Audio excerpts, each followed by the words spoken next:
Buenas tardes, yo soy José Zamudio Falcón, el director de la Biblioteca del Congreso, director general. Para mí es un placer dar introducción a este programa que junto con Voces de Biblioteca son los dos programas bastiones de nuestra biblioteca, de la cual nos sentimos orgullosos porque son programas que imitamos de programas escandinavos de bibliotecas en donde nos reunimos para reflexionar un poco acerca de alguna realidad que elegimos y también por querer escuchar a la persona y poder sentir el vínculo de esa persona y sus conocimientos. Por eso se llama Libros Vivos.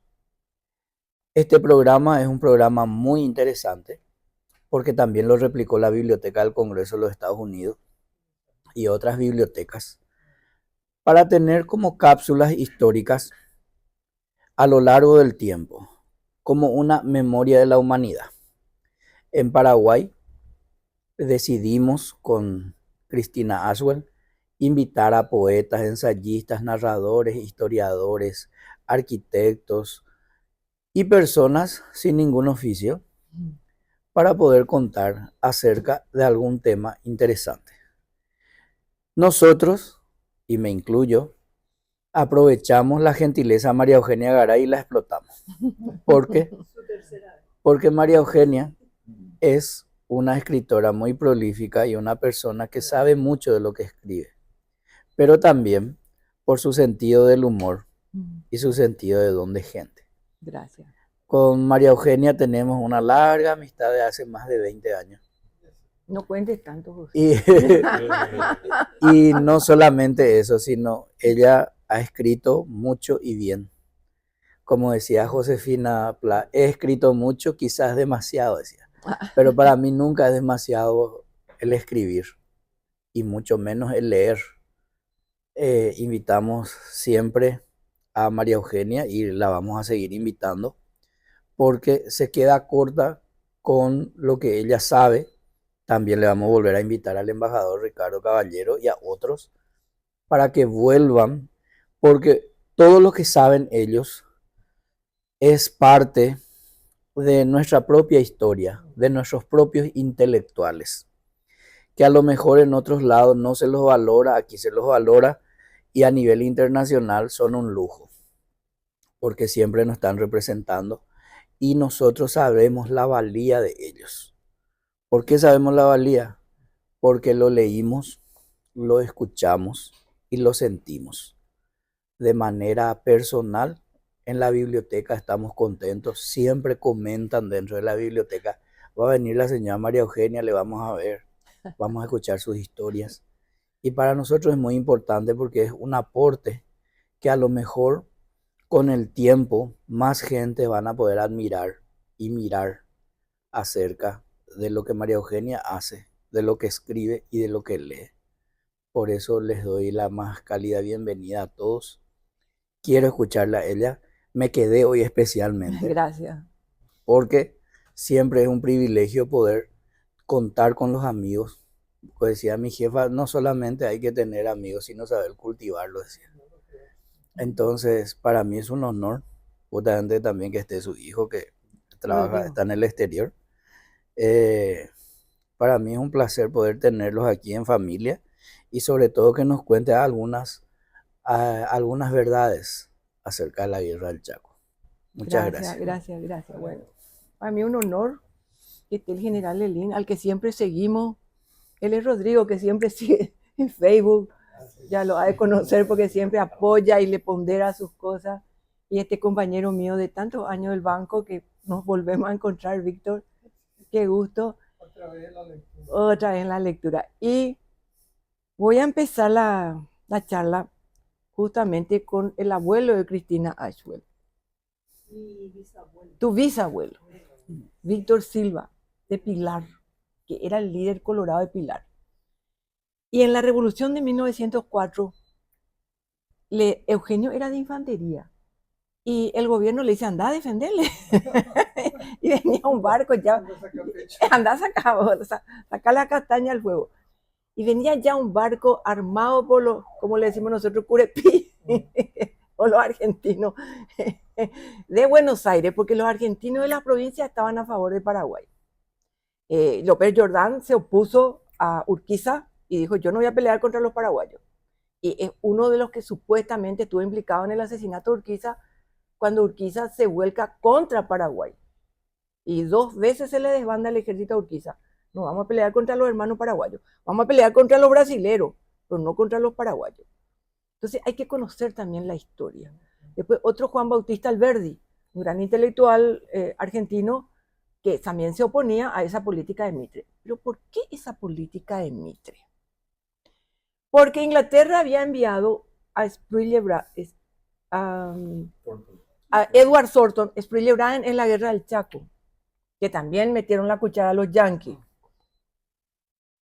Inglaterra envía a Edward Thornton y la reina Victoria era la reina. Es la reina bajo cuyo gobierno vino la gran hambruna de Irlanda, de la cual salió corriendo Madame Lynch, allá por 1850, 45, y le dejaron morir a los irlandeses de hambre.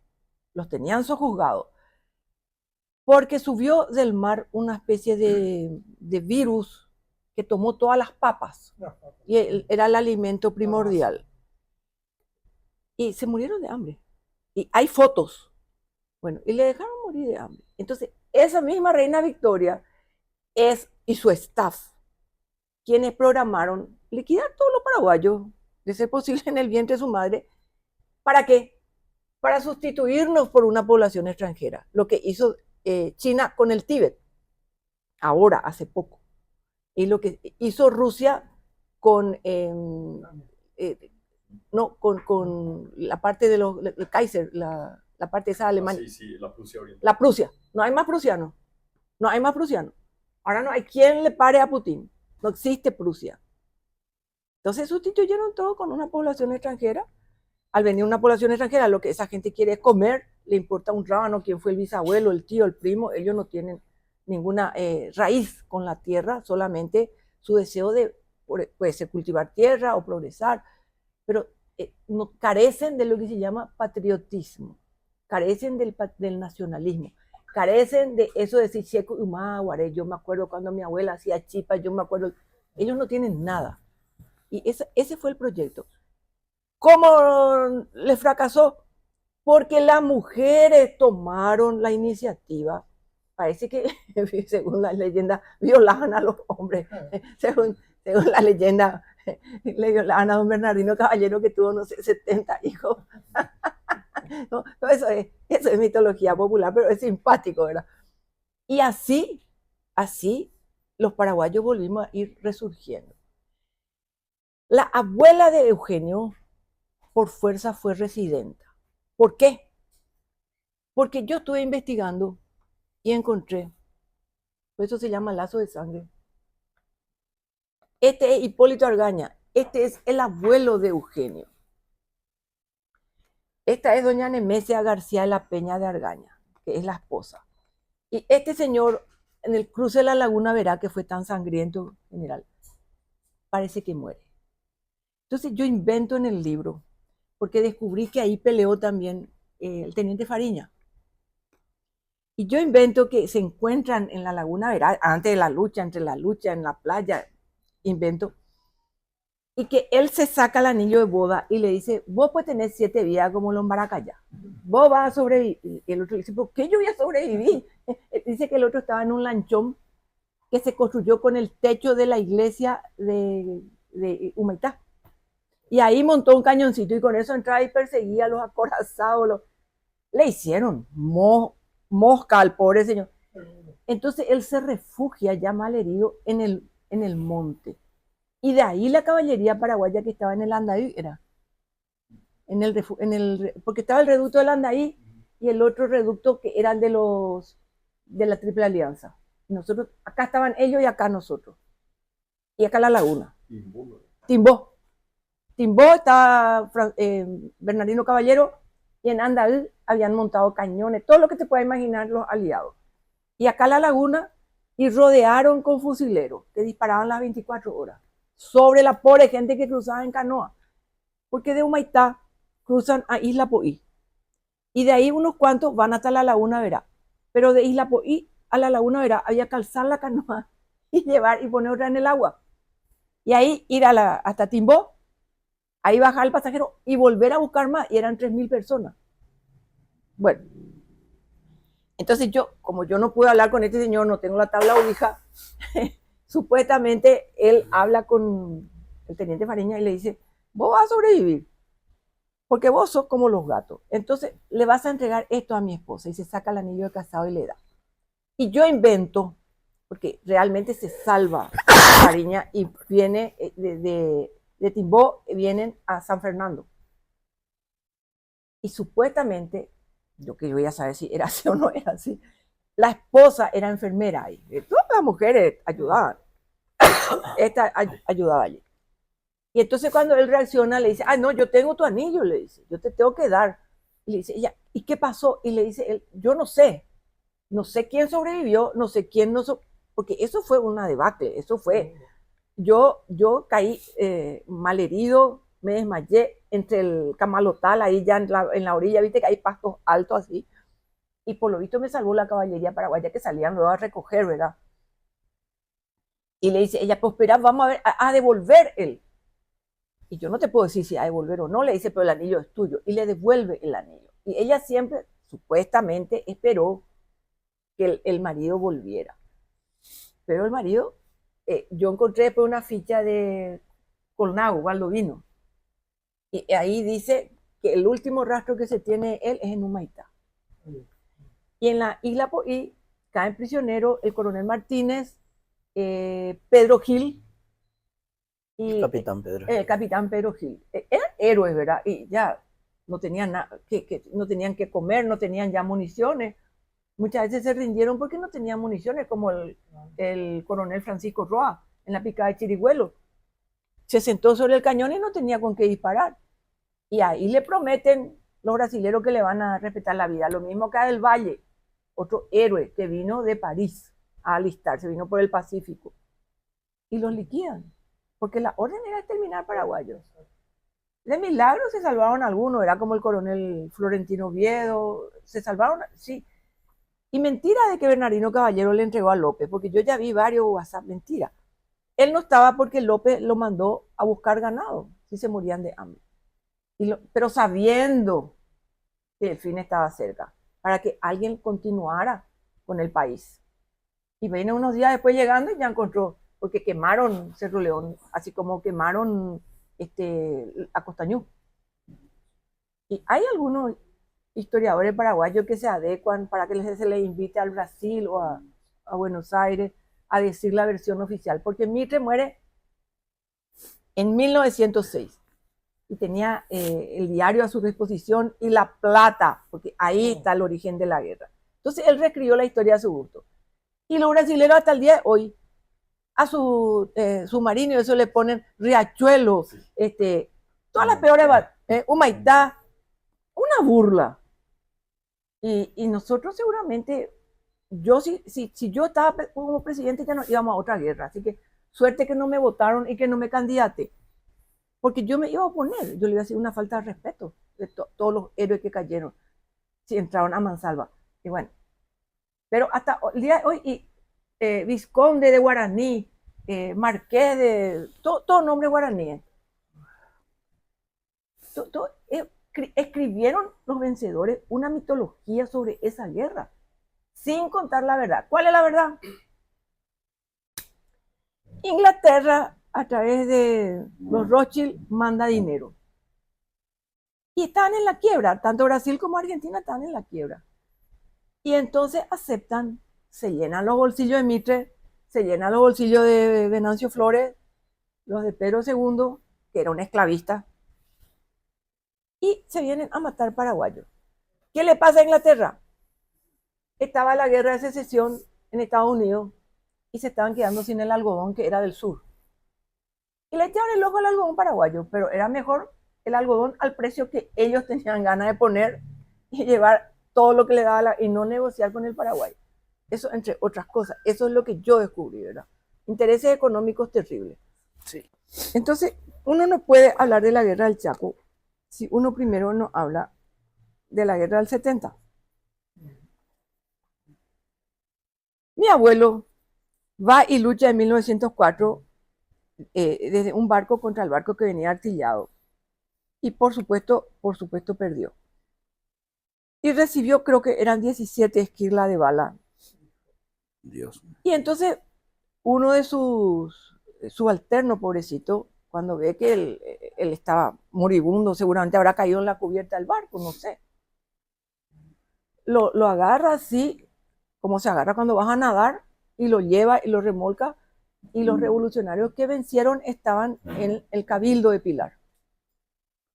Y ahí en el Cabildo de Pilar le dejan a los heridos ahí en el piso, un frío en agosto, venía la sudestada y que murieran. No era problema de ellos. Y ellos arman, asaban la estaca, carnean, roban el ganado, ¿verdad? Eran los liberales. Y como dijo una amiga mía, que era liberal, no había sido que eran malos también los liberales. Descubrió ella cuando leyó las revoluciones que no es que de un bando nomás había problema, parece que eran de los dos. Y este señor iba a morir desangrado con 17 esquirlas de bala en el cuerpo, Eugenio. Y su compadre, don Fermín Silva, que es el bisabuelo de Cristina Ashwell, se entera que está su compadre muriendo en la... Entonces le contrata a Pachí, que era un... Vos me dijiste que era un esclavo, pero era parte de la familia. Sí, como dijo, llevar el apellido de Sí, parte de la familia. Algunos trataban muy bien a los Sí. Bueno, y entonces improvisan unas tacuaras y una sábana, una camilla, y acá en la noche, yo narro eso acá, da gusto leer. Se meten así en los zaguanes, se esconden así, porque era ciudad tomada, pues. Rondaban la ciudad los que habían ganado. Pero estaban haciendo el asado a las tacas ahí en el patio enorme de la aduana y con prostituta, por supuesto, eso no podía faltar. Y trago va, trago viene, risa va, risa viene. Pachí y don Fermín Silva esperan y le secuestran a mi abuelo, que estaba agonizando. Y en la camilla, así entre la sombra de la noche, le llevan a la casa. Y corren todas las cortinas que eran de terciopelo porque no podía filtrarse una luz. Porque iban a saber que algo estaba pasando en la casa. Y ahí Pachigua, que se rompe la pierna, bueno, primero se va y le busca al médico y trae el médico. Y después necesitaban venda, no existía el antibiótico. Necesitaban el láudano seguramente, yo no sé. Entonces Pachique se rompe la pierna y se lía toda así, que estaba muy grave. Y vienen los revolucionarios a ver y le encuentran a Pachí grave y se retiran. ¿Y dónde le escondió a mi abuelo? Él tenía 7 hijas mujeres y un hijo varón. Y ese hijo murió de tuberculosis. Entonces, para que el hijo no contagiara a toda la casa, no se curaba la tuberculosis. La casa tenía un patio enorme que daba al fondo con un riachuelo, que era navegable. Y en el fondo, ahí cerca del riachuelo, él hace una habitación con un baño y ahí el hijo pasó su último año y murió, pobrecito, porque no se curaba. Entonces lo pone a mi abuelo en esa habitación en medio del bosque de la casa de él. Y cuando vienen los revolucionarios, no se les ocurre ver la casa esa en el medio del matorral. Entonces, esa noche le operan al abuelo Eugenio y cada una de las 7 hijas con un farol bopí. Y lo ponen en la mesa del comedor. Y ahí él va sacando las heridas, las esquirlas, y le recomienda que cada X hora, 3 horas, 4 horas, tenían que bañarle en salmuera, con tapecué, por la infección. No había otro. Bueno, y narra, a mí me entregó la carta que transcribo acá, tu abuelo, Washington Ashwell, el que me entregó. Tu abuela es la que escribe la carta, que es Sara. Memoria de doña Sara, luego se llama. Y ella es la que escribe la esquela. Y esa esquela, don Washington Ashwell me entregó a mí. Entonces, bueno, pero no era la esquela original, porque eso se perdió. Entonces yo le dije que me transcriba dentro de lo que se acordaba Y eso así que los dos nos quedamos sin nada, solo que yo tuve la astucia de decirle que me transcribiera algo mientras él estaba vivo. Y entonces eso yo plasmo acá. Y es muy interesante porque finalmente le operan esa noche y las 7 chicas se turnaban para ir a salvarlo. Y ahí salvó la vida. Hasta que un día llega una para hacer su turno, para llevarle el desayuno, lo que sea, y dice que él no se quejaba. No se quejaba. Dice que tenía así, mordía la boca, pero no se quejaba. Lo que le dolería. Y encuentra una esquela. Y él ya no estaba. ¿Qué pasó? Entró en conversación, hablaba muy bien guaraní, con un canoero de la zona. Y ese canoero lo llevó hasta el río Paraguay. Y de ahí se ve que remontó y volvió a Asunción. Pero ya curado, ¿verdad? Pero el gobierno cae ese diciembre. Entonces mi abuelo abre ahí un diario que se llamó Los Sucesos. Y tuvo mucho éxito. Famoso fue. Famoso Los Sucesos. Y la vida, él sigue, él actúa en la Revolución del 904, en la del 12 y en la del 22. Y mi abuela, pobrecita, dice que se levantaba a las 4 de la mañana, horneaba pan, ponía en unas canastitas y salía a vender en el vecindario. Esa era mi abuela. Una mujer de temple. Y después cuando la movilización del 28, o sea, se presenta él, pero ya él es del 1874, ya tenía 58 años, 57, 58 años, y le rechazan porque era viejo. No, le dice, usted no va. Hasta que después en el 32 se vuelve a alistar y le aceptan, pero no le querían dar mando de tropa, porque era viejo, era viejo. Hasta que él, en base al informe de los zapadores, entre los que estaba don Cecilio Escobar Roda, que eran las patrullas de reconocimiento, y don Cecilio publicó memorias que yo me baso en eso, le dice, acá en Stronger no podemos avanzar, porque nos van a hacer lo que después se llamó con Estigarribia el corralito, que era que te envolvían. Y no le hace caso Ortiz. Con Ortiz él parece que tiene en control. Dentro de la jerarquía él era inferior y el otro era superior. Pero entonces él dice, bueno, si no me van a hacer caso, yo vaticino acá un gran desastre. Claro, era militar, era un tipo de carrera, había estado ya en 3 revoluciones, algo entendía. Entonces él dice, yo me voy a desmovilizar. Y vuelve a Asunción. Él vuelve a Asunción. Eso es fines de abril. A poco se produce el desastre de Stronger, que justamente cae el Mariscal López, que es el regimiento que él formó. Héroes. Y esa fue la vez que Bolivia tuvo más cantidad de prisioneros paraguayos, porque cayó el Mariscal López.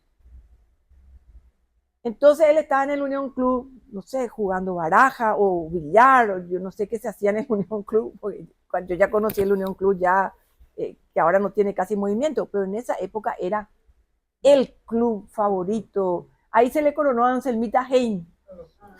Era el super toque. Y viene una persona enviada de Eusebio Ayala y le dice, el presidente quiere hablar con usted. Cuando usted pueda, por favor. Y ahora mismo puedo, le dice, y se levanta y se va. Y llega junto a Ayala, y eso parece que hay documentación, y le dice, pídame lo que usted desee, coronel, lo que usted, y le va a mandar plata a su esposa. No, le dice, mi esposa es la esposa de un soldado. Ella conoce lo que es la vida sacrificada. ¿Y cuándo puede volver al frente? Y ahora le dice, y usted no tiene, y no tengo, voy a poner mi uniforme en una bolsa y ya estoy. Ajatayu, ya está. Entonces se va a su casa. Yo no sé, bueno, así también mi pobre abuela a los 44 años murió del corazón. Por eso. Tenía los 2 hijos en el frente y el marido. Por eso, sí. Y los 3 volvieron sanos.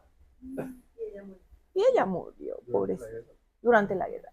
Ella muere en junio del 34. Y el Carmen es noviembre del 34 y Irendahuel diciembre del 34. Mi abuela ya no ve. Cuando yo cuento esto, Impresionante. Me emociona. Y bueno, entonces acá en este otro libro, ahí fíjate un poco si encontrás en el índice 7 lámparas para 7 hermanas. Le saqué. Entonces yo acá invento, primero leí todos los escritos de Eugenio, leí lo que pasaba para poder ponerme en su personalidad. Y se llama Carta a una esposa ausente. Supuestamente Eugenio, ya muerta la esposa, le escribe desde la víspera de la batalla de Irendahue. La luna proyectaba una luz plateada sobre el campamento. Ese día había sido sumamente caluroso. El sol reverberaba sobre la arena blanca, volviéndola candente y producía un efecto cegador en los ojos. Aquello era como internarse en los abismos del mismísimo infierno. La temperatura extrema se sumaba al viento norte inmisericordia que atormentaba con sus latigazos de polvo, fustigando el rostro, y ni siquiera faltaban los demonios encarnados ahora en los invasores venidos del altiplano, que podían acechar en cualquier recodo del camino para atacar y sembrar la muerte con su moderno armamento. Bolivia tenía un armamento modernísimo, tenían los lanzallamas que nosotros no conocíamos, tenían tanques, y le contrataron a Hans Kuhn, que había peleado la Primera Guerra. Gringo tuyo. Sí, gringo tuyo. Y ese es el responsable del desastre de Nanagua para los bolivianos, el gran Israel que gana ahí. Y papá pelea en Nanagua, pero como pobrecito a los 19 años. Y yo escribí un cuento, porque ahí pelea la única mujer que se supo que se alistó en el ejército. Entonces yo escribí un cuento que me publicaron, que supuestamente está el soldado frente al pelotón de fusilamiento, y esta mujer, ¿verdad? Pero que ella no contó que era mujer, porque se fue para acompañar al hermano. Manuel Villalba, creo que se llamaba, Manuela Villalba. Y entonces ella dice, Diosito, Diosito, solamente un milagro me puede salvar, dice. Y se encomienda a Dios, pero no me acuerdo ninguna oración de lo nerviosa que estoy, dice, está frente al pelotón de fusilamiento. Y ella dice, yo creo en los milagros. Y ahí le parece verle a su papá, que ya había muerto en la revolución del 22, caminando por los linderos del patio, y dice, Peaco, iba ahí la checuado, ya le veo al muerto caminando, ya que ya me estoy por ir yo detrás. Por eso yo siempre pongo así una nota de humor, ¿verdad? Y entonces, y bueno, ya, le parece que estaba otra vez con los estacioneros, ¿viste? Que lloran por Cristo que murió, y los faroles, y lloran. Y ya, le parece que está otra vez en esa procesión. Y dice, sí, pero ahora no es Cristo el que va a morir, soy yo. Ahora ya no me resulta devoto ni piadoso estar por mi propia muerte. Porque estaba como delirando ya de la desesperación, ¿verdad? Hasta que sigue el cuento y voy contando cómo muere el padre, que se va con el barcino a alistarse, porque creía que era una farra, ¿verdad? Y nunca más volvió. Y después el vecino le trae el barcino de vuelta a la esposa, le dice, mira, él murió. Tuvimos que enterrar todos los cadáveres porque, o si no, la peste. Todos juntos enterramos de los dos bandos. Bueno, y ella es hija de ese señor que muere en la revolución del 22, Manuela, que es Manuel, hasta que viene corriendo. ¿Cómo le toman a Manuela presa, Manuel? Porque se enteraron que su mamá estaba muy grave en Asunción. Y entonces se escaparon nomás ellos de Nanagua, ella y su hermanito. Su hermano era un año menor. Y ahí tenés que tener todo un protocolo, pues, en la fuerza. No podés nomás vos salir, es como si vos salías nomás del banco sin avisar. Tenés que avisar y pedir un permiso. Y una patrulla que estaba patrullando les encuentra a los dos. Entonces, estos son desertores. Al paredón los dos. Y ella le asombraba que no aparecía el hermano al lado, que era otro desertor. Y cuando apunten, dice, y se escucha, croc, croc, croc, ya, y apuntan ya. Va, y, alto, alto, dice una ordenanza que viene corriendo del puesto de Irrazábal. ¿Qué pasa? ¿Qué pasa? ¿Qué pasa? Por eso se llama milagro inesperado el cuento. Isra dice que pare, el coronel dice que pare. Bueno, y que, no, hay que llevarle. Entonces le ponen un birrete, le arreglan su uniforme, le sueltan la mano, le sacan la venda y le llevan. Y cuando llega ahí, le encuentra a su hermano. No entiende lo que pasa. Y entonces el hermano le dice, contá, Y nadie que lee el cuento sabe qué es lo que tiene que contar. Entonces, tímidamente dice que ella dice, ¿te parece? Contá si qué, le dice. Y entonces dice, Xénico cuñado. ¿Qué? Le dicen todo. Está una mesa así. Entonces, Irra ordena, le dice al médico, ahora mismo, llévela al lado y vea si es verdad. Y viene el médico después, vea Nico cuñada. Sí, Yo había leído en algún lado que él, el varón, dijo, ella, ella, a Ecuña, es la culpable a Ecuña. claro, hay muchas versiones, ¿verdad? Sí. Hay muchas versiones porque vaya Dios a saber lo que allí pasó. Y en ese momento dudo mucho que nadie haya escrito, dijo el varón, dijo, bueno, entonces yo nomás invento, que supuestamente el hermano no estaba al lado, no lo iban a fusilar porque él pidió para negociar con Irrazábal, para contarle la verdad. Ya, él nomás le mataran, pero a ella no, ¿verdad? Y entonces ella llega y dice que es cuñada, investiga al médico y pega la cierto, pega con la cierto. Entonces, ¿y qué pasó? Y nada, se querían ir porque su mamá está enferma, que eran los únicos, el padre ya no estaba.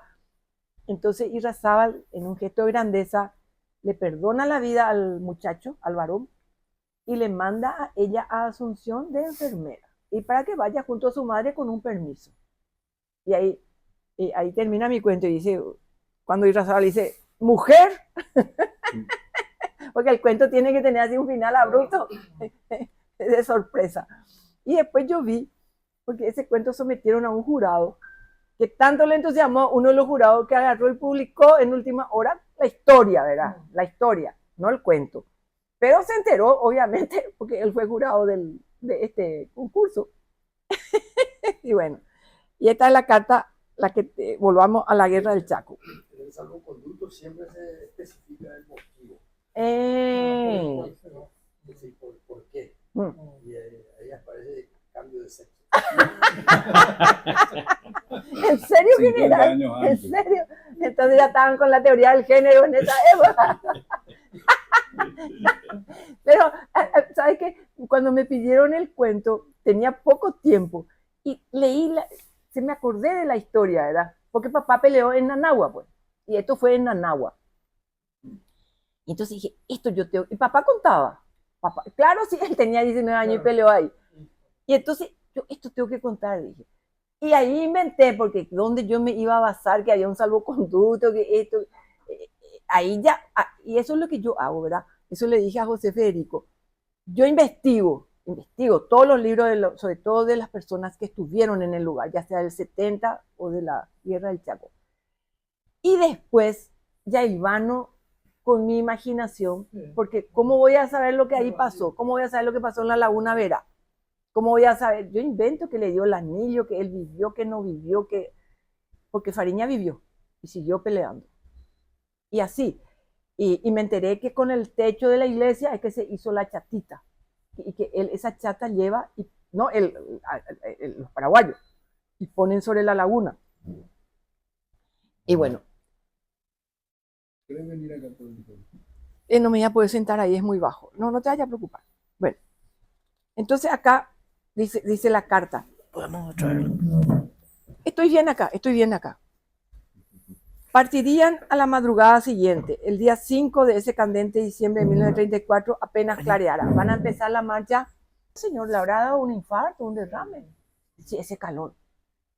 Es una cosa espantosa. No podían tener caballo. Primero, luego porque no había agua. Y después para que el enemigo no escuchara el relincho o el escándalo del caballo o no viera la bosta del caballo y les pudiera seguir. No, yo no sé cómo pudieron hacer esa guerra. Y la del 70 menos. Bueno, entonces, acá dice, luego de escuchar el informe de las patrullas y discutir los planes del ataque, examinándolo exhaustivamente con su subalterno, el comandante de la 8ª División de Infantería, coronel Eugenio Garay, que acaba de cumplir 60 años, porque es el 34, y él es de 1874. Y triplicada la edad de sus soldados, quería estar solo, a solas para enfrentar este nuevo desafío que el destino le asignaba. Entonces invento que una semisonrisa asomó a sus labios al rememorar su ahora ya lejana infancia. Volvió al presente, acercó un cajón vacío para utilizarlo como escritorio, encendió una vela y tomó el cuaderno donde anotaba los avatares del campamento. Y acá viene la carta.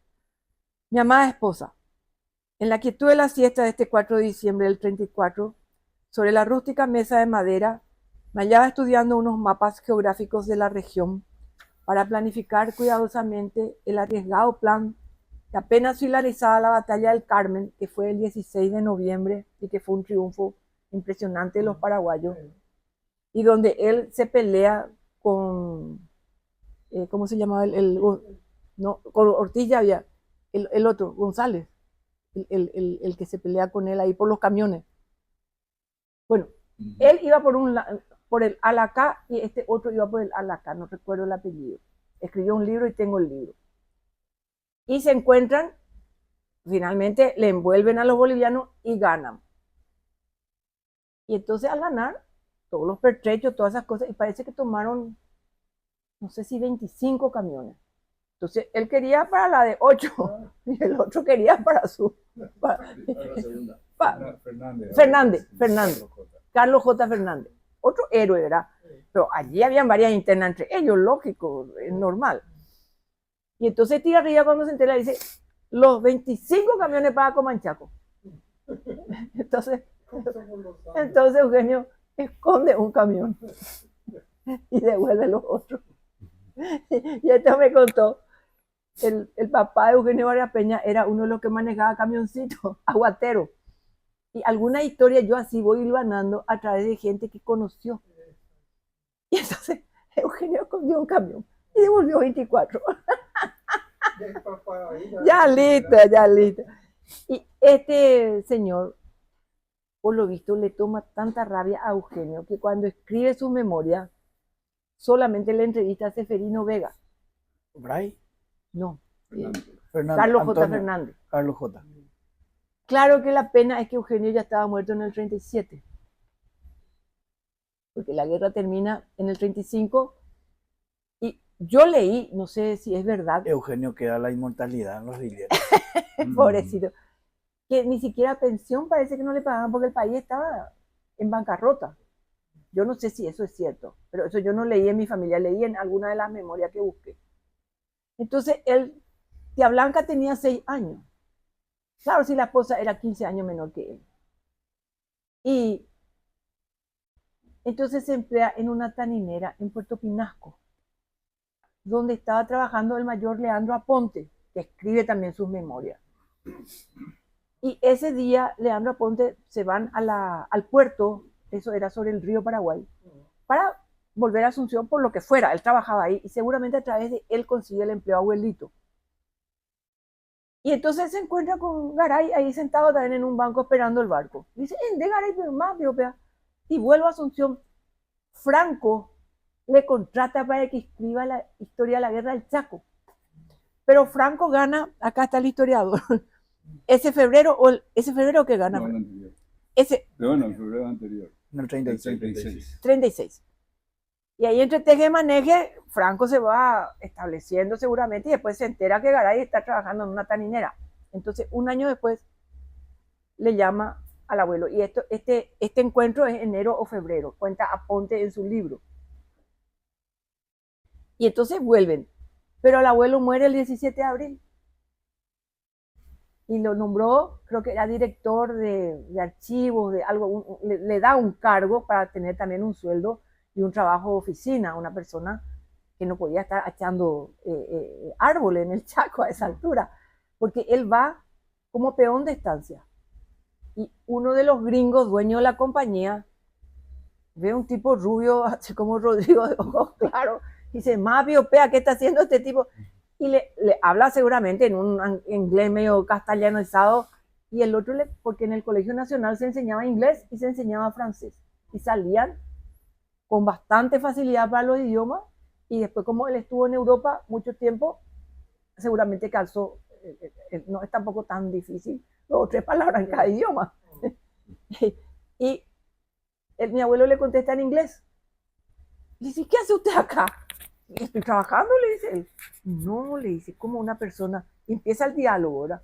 Y lo lleva entonces a la oficina de contador, de la administración, y de ahí es que Franco lo manda a llamar y vuelve, pero eso ya es más o menos enero, febrero, y el 17 de abril muere de un infarto. Ya estaba Félix Paiva en el gobierno, ¿verdad? No, Ricardo. no, Franco. El último año. Franco En está, agosto. En agosto. Franco sí, cae en en agosto recién. Y dice que el entierro fue, que demasiado le querías. Yo llegué a conocer en el banco a 3 excombatientes. En el banco.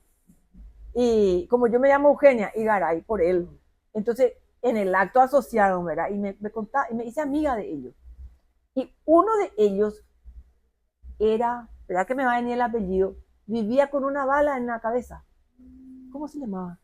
No es Mengual. Mengual es que tenía. No recuerdo. Con una bala en la cabeza vivía. Él vivía. Y el otro fue el señor Galindo, que fue uno de los aguateros de la D8. Y el otro no recuerdo ahora. Y ellos me hablaban así de su jefe con un cariño impresionante. Quiere decir que era muy carismático. Además hablaba perfecto guaraní. Además había trabajado 9 años como peón de estancia, porque se endeudó pues, para poner el diario. No tenía cómo pagar, entonces se empleó como peón de estancia. Entonces parece que la vida lo fue preparando. Bueno, entonces acá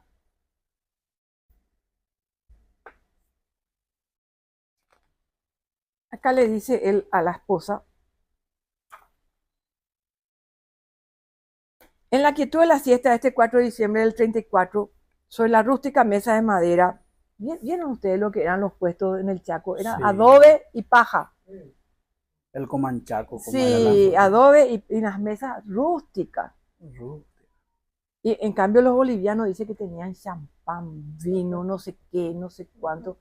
Pero los que tenían que mandar a la tropa, los oficiales, eran muy engreídos. Pues la tropa eran indios traídos del altiplano.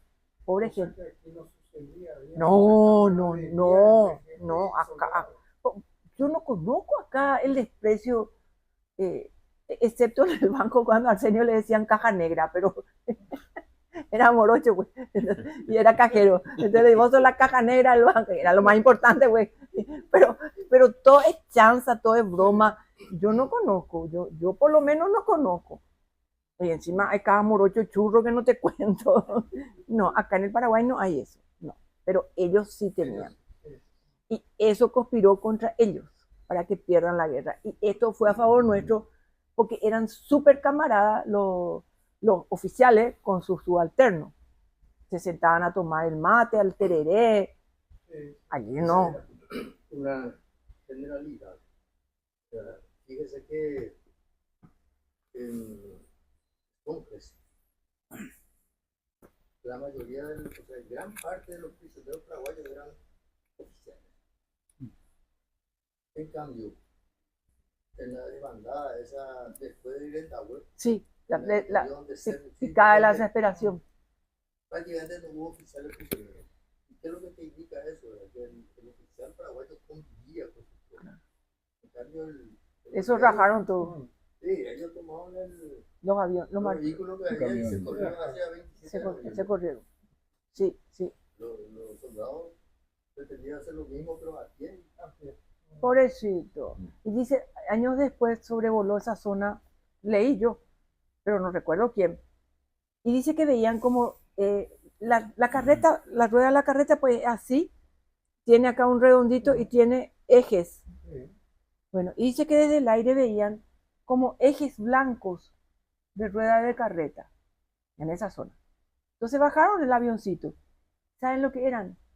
Los huesos de los bolivianos. ¿Y por qué convergían? Porque excavaban un pozo y metían la cabeza buscando agua. Y ahí murieron por lo menos 3.000 bolivianos, por lo menos. Miles.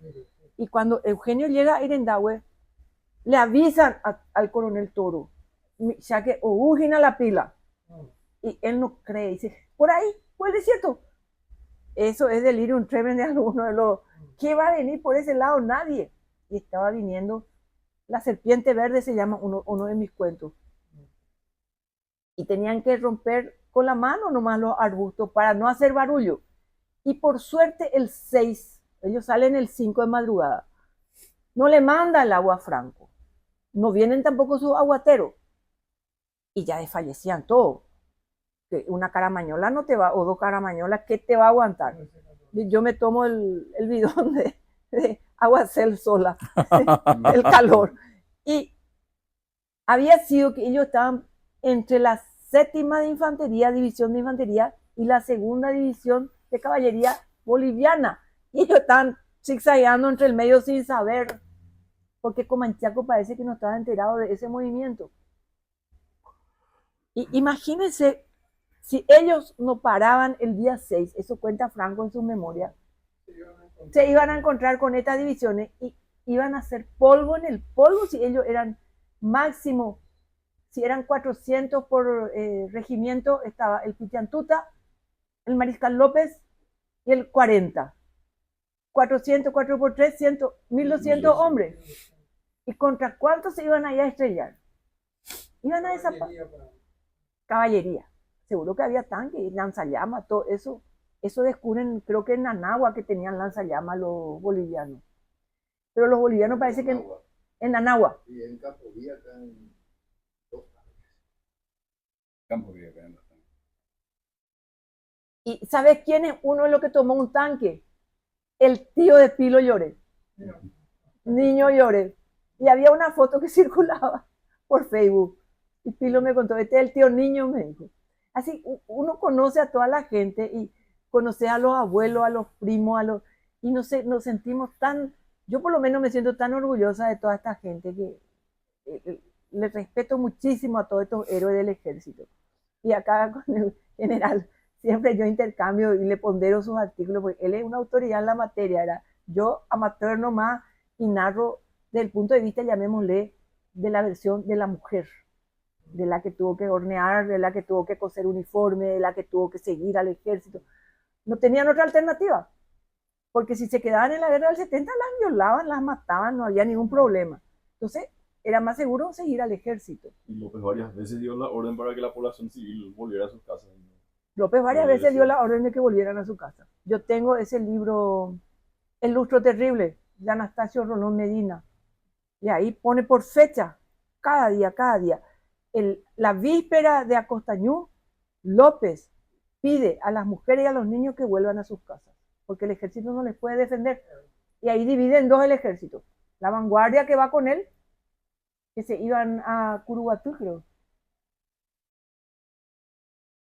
Y la retaguardia, que era la intendencia. Eso es lo que la gente tiene que entender. Ahí iban las mujeres y los niños en la carreta, porque cosían los uniformes, lavaban la ropa, cocinaban. ¿Y dónde iban a dejar las criaturas? No había guardería. Y esa carreta, Caballero pone atrás de todo. Y había 3 puentes en Acostañú. 3 puentes. Entonces Condensa tenía, no sé si 3.000, 3.500 veteranos, entre ellos Florentino Oviedo. Condensa que defiendan los puentes. Y hizo muy bien. Pierden el primer puente, defienden el segundo. La batalla empezó a las 8 de la mañana, terminó a las 5 de la tarde. Pierden el segundo puente, defienden el tercero. Y ahí, cuando ya no queda ni un paraguayo en pie, arremeten contra las 87 carretas que se formaban en retaguardia. Yo vi películas, sobre todo de la independencia yanqui, en 1700, ¿cuánto fue eso? 780, pero se luchaba igual. La misma clase, solo que 1780. Solo que con la guerra de Estados Unidos norte-sur cambian las armas y se vuelven más modernas. Y nosotros teníamos todavía el fusil a chispa. Y ellos ya tenían los aliados el fusil nuevo de retrocarga. Y ahí asaltan las carretas. Y ahí claro que estaban las criaturas. ¿Dónde iban a estar? Mentira que López le mandó a pelear a las criaturas. No es cierto eso. No es cierto eso. Sí, cómo no, avísenme nomás y yo. 15 minutos. ¿Cómo no? Y bueno, yo estoy lista para cualquier pregunta que me quieran hacer. Lea un poquito más de la carta. Pues solamente pusiste que estaban los cajones. Bueno. Nos interesan los muebles rústicos. Más lleva estudiando unos mapas geográficos de la región para planificar cuidadosamente el arriesgado plan que apenas finalizaba la batalla del Carmen, ahí le condecoran a abuelito Eugenio, el primer condecorado en el Chaco, y le condecoran a Franco, a pesar de que Franco había hecho el desastre de Carandaití, que perdimos ¿cuántos camiones? 40, 50. 40, 50 camiones. Pero. Entonces Estigarribia, y después Franco le traiciona a Estigarribia. No, vos sabés que nuestra historia es más entretenida que Netflix. Yo me paso, a veces son las 10 de la noche y yo estoy todavía. Bueno, apenas finalizada la batalla del Carmen me había puesto el conductor, este es Estigarribia, pero que por considerarlo una misión suicida solicitó mi opinión, agregando que por ser tan alto el riesgo requería mi evaluación del proyecto antes de enviar a lo que parecía una muerte segura a toda la 8ª división, ahora a mi cargo. Yo muchas veces pregunté, ¿lo mandaron a propósito para que se muriera a Eugenio a esa misión? Y me dijeron no. Era el único en el que Estigarribia confió que iba a lograr eso. El único. Y logró el viejo. Claro, dice que en Irendahue ya llegaron más o menos 200 personas, de sus 1.200 quedaron por el camino. Cuando toma esa agua, manda los camioncitos a revivir a los... Hay una linda poesía de Hugo Rodríguez Alcalá, que habla justamente de que manda a revivir a los moribundos. Y también los paraguayos rescatan a los bolivianos con los camiones. Hay fotos de eso. En cambio, los bolivianos tenían orden de al abandonar los fortines, tirar el vibrión del cólera. Eso es verídico. Para matar paraguayos. Cuando nosotros llegábamos al fortín, tomábamos el agua y nos moríamos todos. Imagínate, y nosotros los tratábamos con respeto, le dábamos agua, les resucitábamos. Bueno, eso para que vean lo que somos los paraguayos nomás. Bueno, el timbre del teléfono cortó en 2 el día. Afuera del precario puesto de comando, la ajada bandera tricolor, atada rudimentariamente a una tacuara, flamea orgullosa, mientras el viento ulula como alma en pena y arrastra inmisericordios torbellinos de arena que cubren como un talco hirviente a hombres y objetos con su pátina reseca. Estas ráfagas ardientes son los heraldos torrenciales de la guerra. Usted sabe que el enemigo califica un plan de esta envergadura como irrealizable, me dijo Estigarribia. Nadie considera factible que un ser humano pueda atravesar ese inhóspito desierto. Por lo tanto, la sorpresa será nuestra única aliada. Tomaremos los pozos de agua, le contesté. Tenemos que conseguirlos, aunque parezca un imposible, porque poseer el agua será la única forma de torcer la guerra a nuestro favor y detener definitivamente el implacable avance del invasor. Tendrá una inmensa responsabilidad sobre sus hombros, comandante, ya que con esta acción coordinada con otros ataques, porque Franco estaba atacando en otras partes, que se harán al unísono, nos jugaremos la suerte de esta guerra. Si no lo logramos, perderemos la última oportunidad y el invasor se enseñoreará del Chaco Boreal. Porque ahí Toro estaba estrenando un cuerpo de caballería de 14.000 hombres. Y eso se iba a venir contra Isla Poí, ¿verdad? Contra el puesto de comando de Estigarribia. En ese momento Estigarribia estaba en Isla Poí, creo que mudó. Más adelante.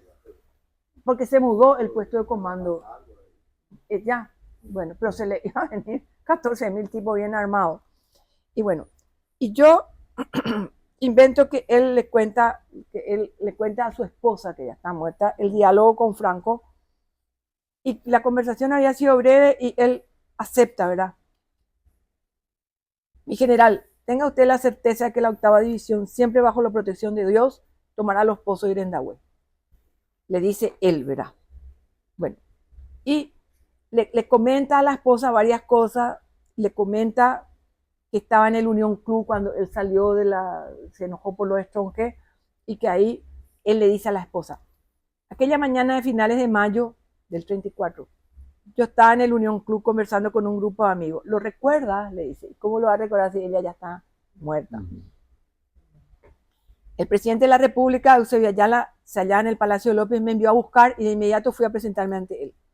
En otro tiempo, ya inserto en el pasado, habíamos sido enemigos porque militábamos en bandos contrarios, cuando aquella revolución fratricida de 1922 nos situó frente a frente. Y fue también enemigo de Estigarribia. Y ahora peleaban todos juntos. Pero ahora la patria nos necesitaba y los paraguayos todos unidos sin distinción de banderías políticas, lograríamos expulsar de nuestro sagrado suelo al invasor del altiplano. Me preguntó, ¿cuándo puede partir para el frente? Le dije, ahora mismo. Se asombró e inquirió si no tenía equipaje que preparar o cosas que arreglar. No tengo nada que preparar, solo calzarme las botas y volver a vestir el verde olivo, contesté. Y le dice él a la esposa, tengo una cita con el destino. Nada ni nadie podrá impedirme. Me emociona, lee un poco. A ver, ¿dónde? Sí. Tengo una cita con el destino.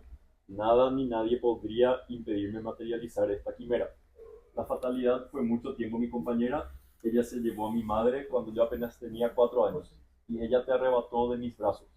El infortunio, amada, fue la argamasa de nuestro pan diario, pero los hados impredecibles que hilvanan las circunstancias en ese ingrávido tapiz llamado vida, ahora se ponen de mi lado. Y si bien el injusto olvido intentó vanamente marginar mi nombre de esta hora épica, he descubierto el conjuro para exorcizarlo. Iré al encuentro de aquello para lo que he nacido. He conseguido ignorar a la adversidad que acecha desde las torvas esquinas de los vaticinios irredentos y desafiando a quienes escriben el caprichoso libreto del destino, exilié a la desolación y a la angustia y convoqué a la esperanza para sujetar con firmeza el esquivo estandarte del éxito, si bien el empeño en lograrlo me llevó toda una vida. Y el precio que pagué es esta soledad que ahora se tiende a mi lado como fiel compañera. Incursioné en mitad de mis desvelos en esa inalcanzable región de los prodigios para hallar en sus transparentes orillas esta fe que ahora me habita y resplandece en medio del oscuro, como si fuera una lámpara encendida. Sí, debo admitir que arde en mi alma un fuego incontenible, una incontrolable hoguera, que desde siempre me impulsó a este oficio. He traído esa esencia a mis venas, late turbulenta en el rojo cauce de mi sangre y debo consumar estas utopías antes de que la arcilla enarbole implacable mis palabras. Pero entonces quedarán mis acciones y también mis escritos, y esta victoria que avisoro segura será enhebrada a la expectante incandescencia de lo aún no realizado. Este triunfo que se enciende desde los rescoldos de lo azaroso y se convierte en persistentes llamaradas, hecho candela, refulgencia, destello, cuyo fulgor se filtra irreductible entre los cañadones de lo ignoto y genera la ingrávida certeza que me impulsa a seguir hasta lograr el objetivo propuesto, sin importarme cuán difícil será alcanzarlo, y proseguir sin desfallecer hasta la meta, aunque a todos les parezca un desvarío. Ese será mi legado, y esa antorcha encendida, como legendaria herencia devenida de un fuego eterno llamado libertad, pasará a las generaciones venideras. Sé que tú me comprendes, me esperan la liturgia encendida de los fogonazos, el temerario idioma de la espada, el culto de la proeza, la certidumbre del presagio, el resplandor de la soledad, el resonar de la metralla, la plegaria de lo inverosímil, el dogma de la tenacidad, la cartografía de la esperanza y la superstición alucinante de la victoria. Ahora que me hallo parado sobre ese borde intangible que divide la gesta victoriosa del abismo asiado del fracaso, debo confesarte algo. Te fui infiel. Sí, tuve otro amor, lo admito. He sentido una pasión fundamental por la patria. Y es precisamente por amor a ella que apenas amanezca voy a emprender esta marcha considerada por todos un imposible. ¿Me perdonas, amada mía? Tuyo de todo corazón, Eugenio. Wow. Me vale, vale. ¿De dónde sacan tantas palabras? Y a mí me emociona muchísimo. Qué bien que Porque, gracias. Porque para escribir yo tengo que ser yo el personaje. Yo tengo que ser, o sea, yo tengo que sentir lo que él siente. Y no me puedo, después no puedo poner distancia. Entonces, María Eugenia, esos son los billetes donde salieron todos. sí, acá está. Acá Él se está. quedó perenne y acá inmortalizado. Ahí está, en uno está Díaz, ¿verdad? Sí, Díaz Garay y Bernardino Caballero. Ahí está. Traje eso para notable, mostrarle. Esta foto es uno de sus últimos años. Sí. Qué interesante. Y Antes que le hagan las preguntas, yo- yo tengo hoy, este le quiero regalar al general adelante, tengo y hoy, este a Víctor. hoy tengo un compromiso acá, pero nuestro certificado de gratitud para María Eugenia, Y yo no por me puedo favor, parar. no te preocupes.